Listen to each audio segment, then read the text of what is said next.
Hello, I'm Sami Zaidan. This is Counting the Cost on Al Jazeera, your weekly look at the world of business and economics. This week, Venezuela, a crisis that's downsizing body weight as well as the economy. People take to the streets as food shortages take a bite out of their diet. But will Venezuela default on its debt? Also this week, United Airlines sparks an outcry over its heavy-handed approach to offloading a passenger. We'll look at how customers use the power of social media to fight back. Plus, how cacao farmers in Ecuador are unwrapping the key to success by targeting the quality end of the global chocolate market. Well, they call it the Maduro diet. People in Venezuela can't get access to food and are suffering from malnutrition on a widespread level.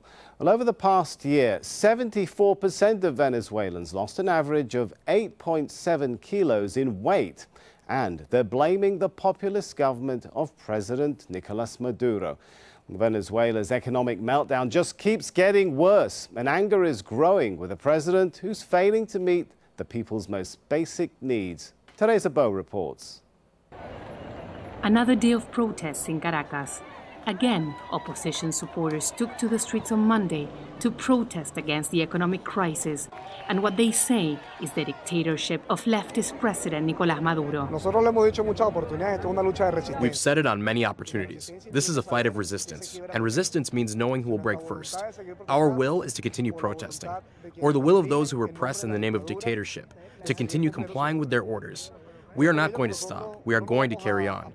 Whilst the people accompany us in protest, we will be convoking them and mobilizing them. That is why today we return to the streets and our slogan is, no rest. People in Venezuela have been irritated for months over shortages of basic goods and rampant inflation. Unfortunately, we have gone out into the streets peacefully many times and we have had no response from the government. This time we've had enough. The people are tired and the people are committed to going out to the streets without fear of the onslaught by the National Guard, by the police, without fear of what is coming. In the last few weeks, demonstrations have increased once again when the Venezuelan Supreme Court decided to assume the functions of the opposition-led Congress. Although the court quickly reversed its decision, street protests continued. On Friday, Venezuela's comptroller's office banned opposition leader Enrique Capriles from public office for 15 years. It said the ruling was due to administrative irregularities in his role as governor. Capriles is widely seen as the opposition's best hope in the presidential elections scheduled for next year. Most protests have degenerated into confrontations between youths throwing stones and security forces spraying crowds with tear gas. The government says the opposition is doing its best to overthrow the government. I'm anxious to call for local elections so we show these people who we are. So they end with the roadblocks and violence, and we respond with votes. On the streets, people think differently. They're demanding a date for local elections and seeking an early presidential vote. They say they won't stop protesting until the government gives in to their demands. So how close is Venezuela to the brink? Well, inflation is clearly out of control. It's expected to rise to a staggering 1,660% this year. According to the IMF, next year's projection is even higher. And the government is running out of cash. There's no money left for imports like food and medicine. But somehow Maduro has managed to keep making bond payments to creditors and prevent the country from falling into default. There are worries about the state-run oil company, though. A lack of investment there means production is falling. Almost all of Venezuela's exports are oil products. Opposition leaders are now calling for the mother of all marches on April 19th, and Caracas is now ranked as one of the world's most violent cities. Well, joining me now from Sao Paulo is Carlos Pio. He's a professor of international political economy at the University of Brasilia. Good to have you with us. You know, back in November, economists were saying there was an 80% chance the country would default on its debt. But it didn't. People are now losing body weight over the economic crisis. How long can the economy keep teetering on for, do you think? Well, it's a pleasure to be with you. I think that the situation is really dire, and there's no bottom line for this. As long as the current government resists all the pressure to step down. And even if that happens, it will be a long and difficult time for the current opposition when running the show to put things in order. So I think that the situation even if it could, if I could jump in, Professor, even if it can stay in power, can it keep the economy patched together and keep it going? No, it's already not packed together and not going. But it hasn't defaulted, despite the predictions of many, has it? No, it hasn't. But it's because of oil prices have gone a little up. And that gives you a sense of what you can do to prolong the situation. I don't think there's any B plan then waiting for oil prices to go up. And even if it does, it's not going to be enough to get the situation, at the very least, well off again. What would happen if the country defaulted on its debt? Well, it would be even worse, but in international terms, for the population in general, I think it's not going to change much. Especially for the oil company, it would mean more difficulties to set contracts with foreign buyers. But it doesn't really change the picture for the population in general. Well, so given what you said, already very bad. In a sense, would a default be worse than continuing trying to go on putting any cash you've got together just to pay off those loans? It doesn't mean that a default would mean that the government would have more cash or just the capacity to spend that cash in ways that would benefit the population. I don't think so. Venezuela is a very corrupt place. The current government has a kind of a mafia ruling. The groups that are with the government benefit the most out of any budget that the government has. So I don't think that that a default would mean that that there would be a way out of the current situation for the population in general.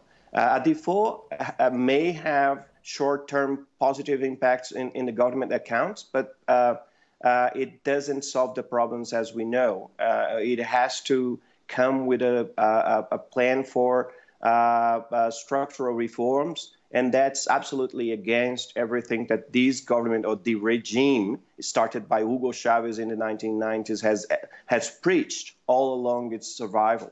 So I think that there's no plan B for Venezuela except a complete shutdown of the regime and a slow process of building up the political system again and the economy from scratch. All right, Carlos Pio, thanks so much. Ecuador's chocolate is famous the world over for its high quality, but its farmers have rarely tasted the benefits of this success, despite mass exports. Well, a new cooperative of farmers is seeking to change that, as Daniel Schweimler reports. Callari was founded in 2003 to process a product that local people harvested but didn't fully benefit from. The cacao farmers were poorly educated and easy to exploit. Not anymore. Now receiving a better price for a crop that goes into making a high-quality chocolate, containing up to 85% cacao, which is sold around the world. Gonzalo Tanguila, one of more than 800 members of the Farmers Association here, has been producing cacao for 20 years. Speaking to us through a translator in his native Quechua, he said getting a fair price for his harvest allows him to invest in his plantation and in his family. The cooperative ensures youngsters are trained in administration, finance and technology, giving them an incentive not to desert the jungle for the cities, to stay and help keep their language and culture alive. Nati Cayapa is the Cacao Growers Association's first female president.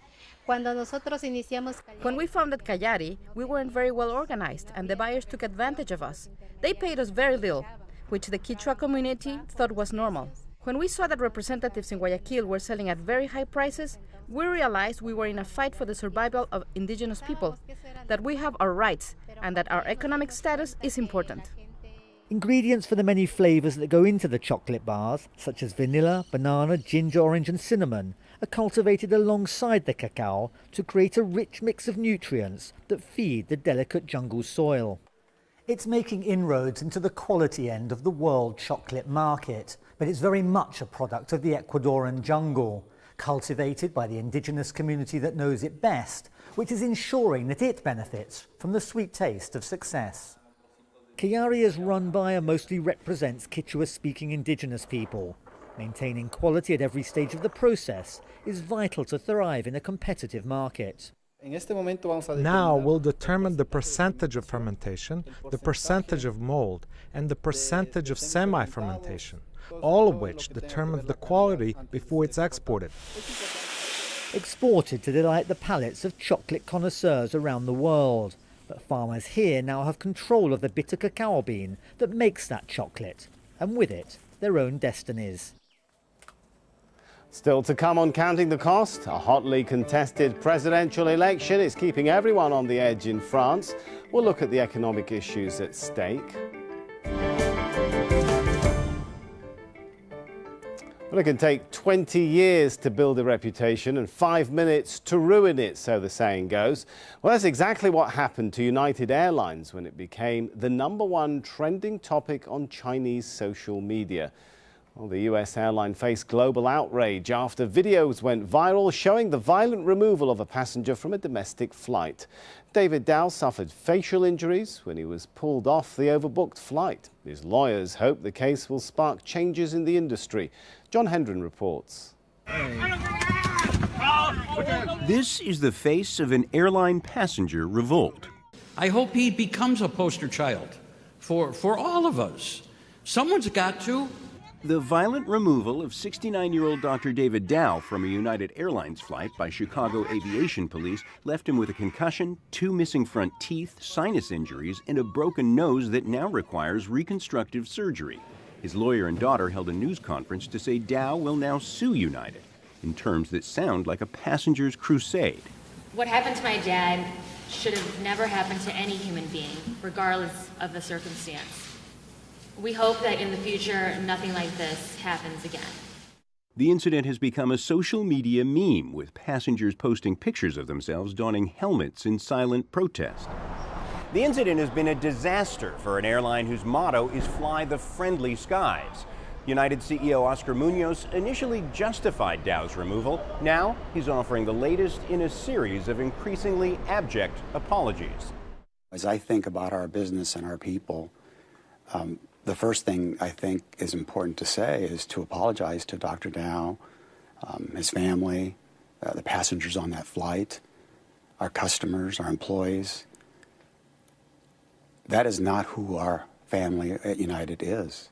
Dow told his attorney what happened was more traumatic than his 1975 escape from war-ravaged Saigon. For a long time, airlines, United in particular, have bullied us. Here's what we want as a society. We want fairness in how people treat us. We want respect, and we want dignity. Airlines in the U.S. are allowed to overbook and remove people from flights for which they have paid. Illinois Congresswoman Jan Schakowsky is now offering a bill that would make that practice illegal. Well, Matthew Driscoll is the editor of Asian Aviation, a monthly magazine. He says airlines outside the U.S. will benefit from the incident. United is too big to fail again. It's got 14.5% of the market share in the United States, and it's one of the biggest. I mean, part of the problem too, and you mentioned this about the hundreds of millions of viewers who have seen the video.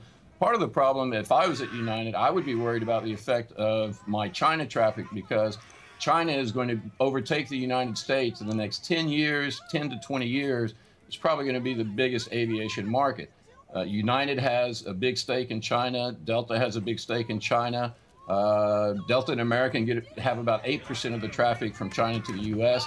United has 20% of that. So that's a market that they cannot afford to upset. If I was a Chinese state carrier, I would certainly have a big smile on my face right now, just because I know that I'm going to get a lot of the business that United's going to lose.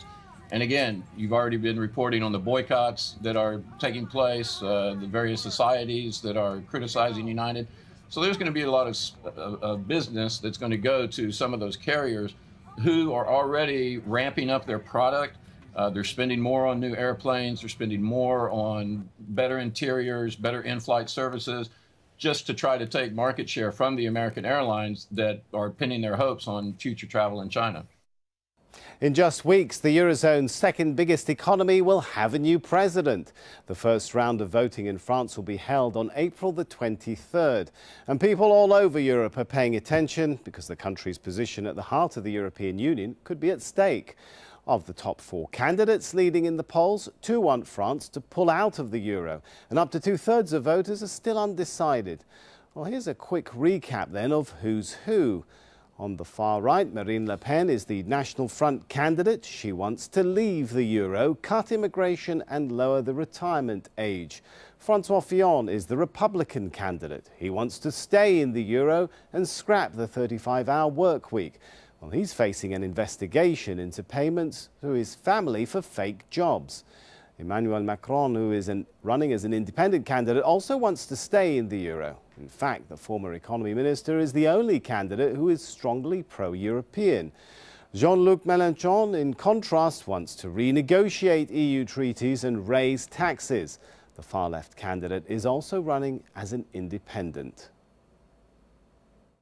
Well, joining me now from Paris is Jean-Marc Daniel. He's a professor of economics at the business school École Spéciale de Commerce et d'Industrie, Europe. Good to have you with us. How worried should people be about the economic fallout of the French elections? Take us through some of the economic risks. I think there is a real issue in this presidential election. In fact, we have 11 candidates. Nevertheless, only 4 candidates are at the head of the race. And in these 4 candidates, you have Mrs. Le Pen in the far right and Mr. Mélenchon in the far left, who want to stop the Eurozone, to leave the Eurozone and to go back to the domestic French currency. And it will be a great danger for the French economy because it will mean more and more inflation. It will mean a problem on the French public debt for the non-resident investors, and it will be an evolution in the future where something we don't know. So the result could be an increase of the level of the interest rates on the French public debt. The 2 others are in the middle of the political French landscape, and there will be no danger in their economic program. But they are not sure to win, even if there is a great chance that our next president will be either Mr. Macron or Mr. Fillon.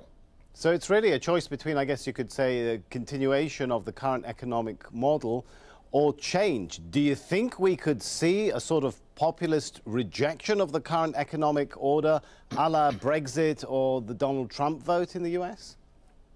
Yes, we have in France the same type of problems that we have in the UK or in the United States. Why? Because despite the French economic recovery, the level of unemployment is still very high.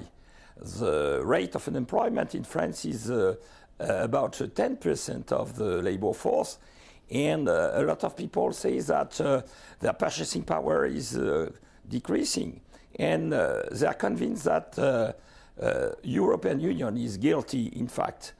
Some people say that we need more competition, that we need to accept the rules of the game of globalization.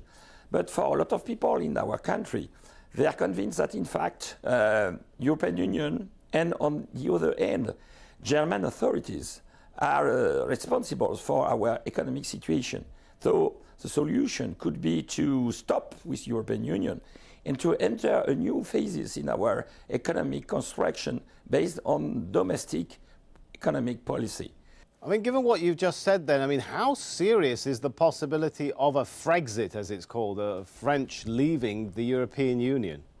I think that, in fact, French want a new economic policy, but they are convinced that to leave European Union, to go to the Frexit, will be a real threat on their way of life, on their purchasing power. So they want to send a message, a mail to the French authorities telling them you have to find a solution.